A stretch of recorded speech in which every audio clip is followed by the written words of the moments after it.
Testing, testing. 1, 2, 3, 4. Alright. Seems decently good. Looks good. Alright. What is up? Alright, today I have another story for you guys. This one takes place in high school. I was about 17, and it's another one of my failings with women. I don't know why. I don't know. I've had a plethora of them, and I'm just gonna share them with you guys, and hopefully they make you laugh, cringe. I want my failures to bring you joy. That's really what I want, because in the end it all worked out. Not with this girl at all, but these embarrassing moments, they still haunt me. But yeah, this story takes place in high school instead of middle school. So basically take my middle school body and just gain 0 pounds, but stretch about 7 inches. I was a strange, Gumby looking person. I was like a pale Gumby with Bieber hair that looked even worse than Bieber hair and no eyebrows.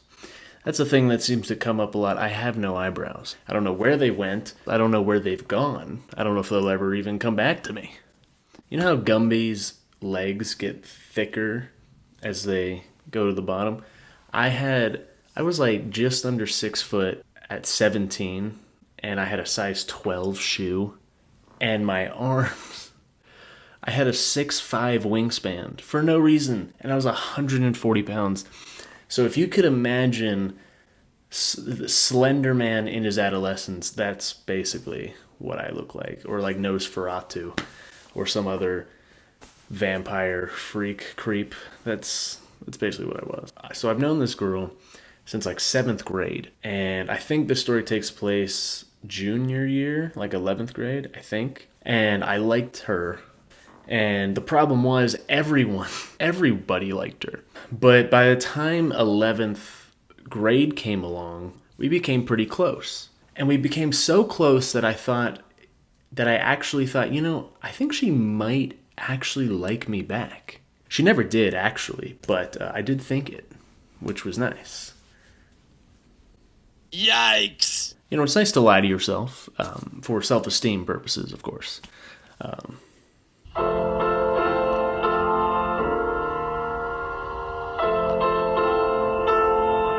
No, so I thought she liked me. She did not at all.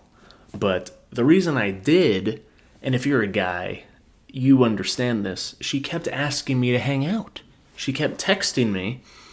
And so in my mind, I'm like, she wants to talk to me. That means she likes me. She wants to hang out with me. That means she likes me. What I learned later on is girls don't think like that at all. And they could ask you to hang out, and it could mean nothing to them. It's unbelievable. It's a big deal to us. So she kept asking me to hang out, and this one time, it was a Friday, and there was a lacrosse game, and she texts me and says, "Hey, I want to go to my friend's lacrosse game, but none of my girlfriends want to go with me. Do you want to go with me?" And it was an away game, which, asking the opposite gender to go to an away game with you, I think that means something. I don't know about you, but I was thinking we have to be in the car together for 30 minutes. This might go somewhere, dude. So I borrow the car. Me and all my siblings shared this red Mazda CX-5 or something, like 2009 red Mazda CX-5. And so thank God nobody else was using it. So I picked her up in this basically mom car, and I pick her up at her place, and then immediately, within 10 minutes of the drive, I realize I have no gas. Thank you, Jared, for not filling up when you were done with the car. The golden rule of sharing a car is fill it up when you're done. They'll feel my wrath for this one. So I pull into the 7-Eleven. I just pull up to a random pump, and I look in my wallet, and I only had a $5 bill. That's it. And it dawned on me, I am 17 years old. I don't have a credit card. I don't have a debit card. I don't have a checkbook. And I had a summer job. I don't even know where that money went. And I just had $5. And I basically was living off of whatever random cash I found in my mom's purse. That's it. So I pull out the $5 bill. I go inside and pay the cashier. And then I come back out. And I take out the pump, and it gets jammed. The hose, I turn, I get shot back, and the hose is stuck underneath the handle. Like, oh, okay. So I pull it out, I put it in my car, and it would not go. And I'm looking up, and I'm like, it says I can fuel. It says 00, time to refuel, and it is not working. I am pulling the trigger. It is not going. I'm looking down. I look in the car. She's on her phone, no care in the world, probably tweeting that she's sympathy hanging out with the scrawny boy. And so I take it out. I look at it. I put it back in the pump. I put it back in my car, and I look down at the hose, and I pull one last time on the trigger, and boom! It just Old Faithfuls gasoline into my face, into my eyeballs, and I fly back. I'm covering my face, and I peer through my fingers, and I'm just like, I see her in the car. She hears rain, gasoline rain, just flowing down onto the car. I run back to the pump, and I turn it off, but it keeps going until my $5 runs out, and it hits me again. Thank God I'm poor. Thank God I had no money to my name, because if I put in $40, I think it would have sprayed $40 worth of gas all over the place. And so I'm trying to turn it off. I look, and there's this big black guy that goes like, "Holy Jesus!" I'm like, and so I look at him. It finally stops when the $5 are up. So I run into 7-Eleven again, and I'm covering my face. I'm like, "Do you have a bathroom?" And I realize the cashier is very high, because I ask him, and I look up, and he's just hat ajar. And I ask him, "Do you have a bathroom?" And he says, "We have a employee sink thing." And I run in, I bust into this random closet, and they have this big utility sink that had the thick brown plastic. And so I'm like, "Oh, okay." So I just wash my face, I flush my eyeballs out, and I'm like, I'm gonna be blind in 5 minutes, I know it.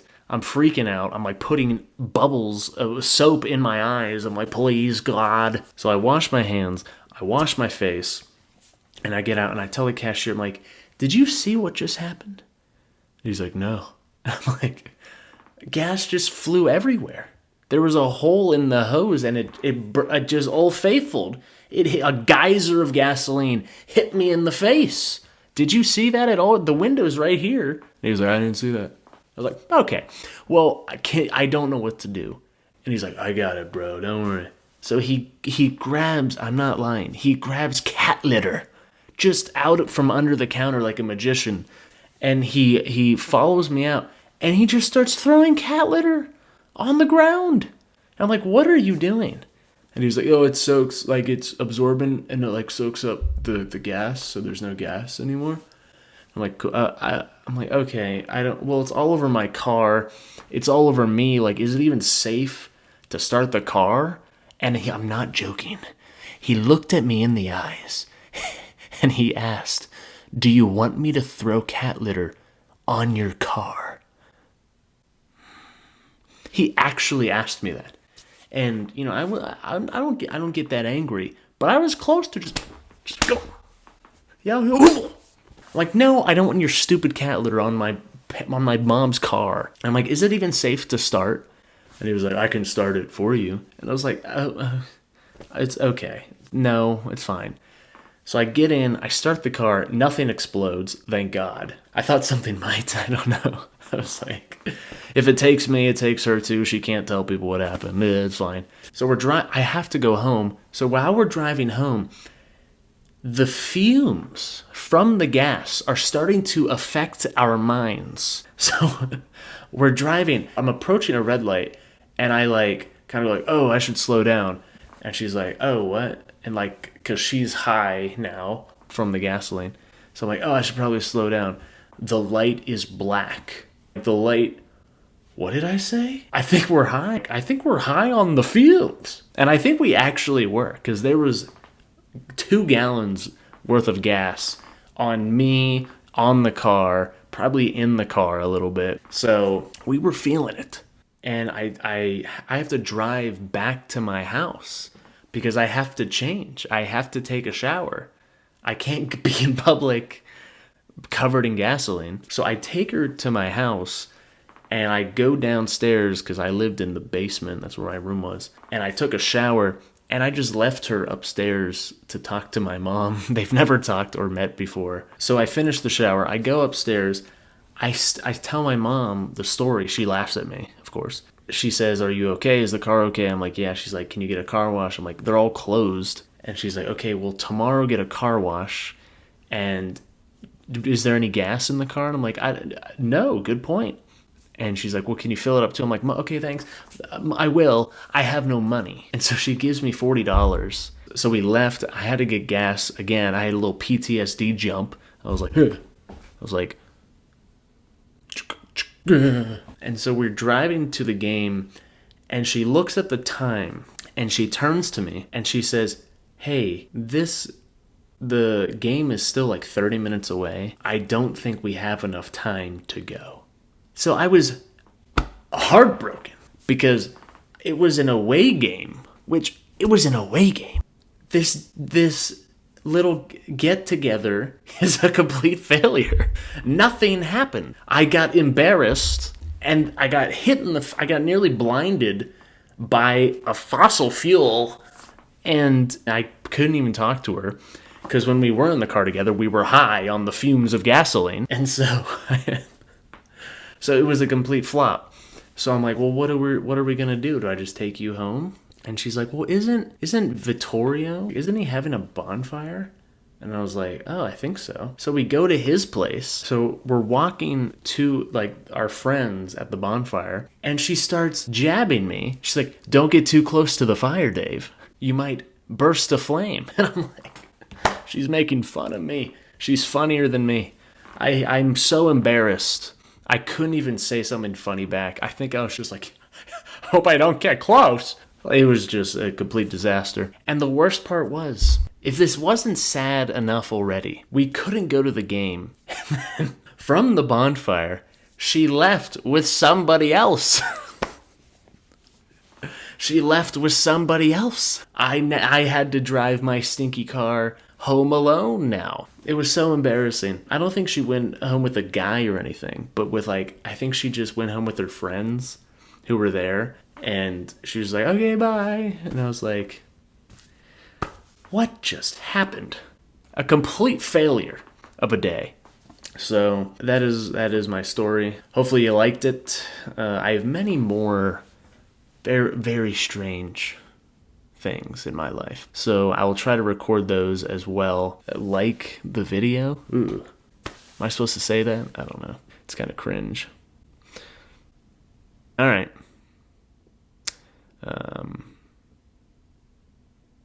Don't be like me.